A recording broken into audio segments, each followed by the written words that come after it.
नमस्कार ममता किचन रे आपण मानक स्वागत करुच्ची। आज मु पखाड़ करके आपण मानक देखैबी। तापे ए सब तीन प्रकार मु चावल नैची ए चावल देसी चावल बाजार में मिलूची आ पखाड़ पई बहुत बढ़िया। तो ता भीतर मु चावलटा आपण को पखाड़ करके देखैबी। ये चावलटा मु आपण पखाड़ कर देखैबी। एटा पखाड़ कले बहुत बढ़िया पखाड़ हुए। मिल चावल जते भल पखाड़ होबार संभावना नाही।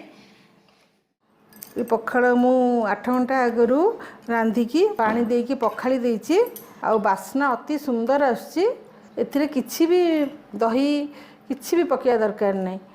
तुराणी बहुत सुंदर बासुची।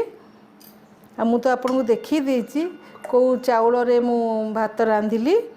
पूरा सज पखाड़ हेछि। एटा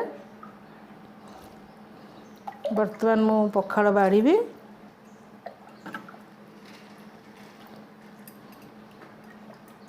तोराणी अति सुंदर बासुची। तोराणी देवा बे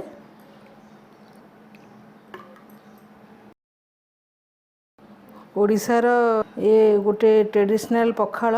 एथिरे किछि भी आपण मिसेबा किछि आवश्यक ही नहीं। दही कि किछि एमती भी पखाड़ सुगंध बहुत बढ़िया।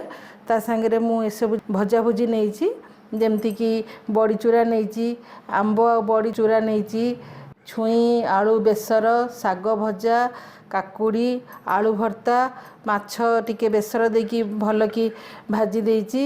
आ छोट पियाज नैची। आपन तो ये पखाड़ निश्चय भल लगे भजा भुजी संगे। जदि आपन ये पखाड़ भल लगिला आपन भी बनइबे एमती खाइबे। कि चाउलटा आपन सेमती ही आनिबे गाँवली चाउल। आपन मो वीडियो धैर्य सहकारे देखुथिबारु आपन को धन्यवाद।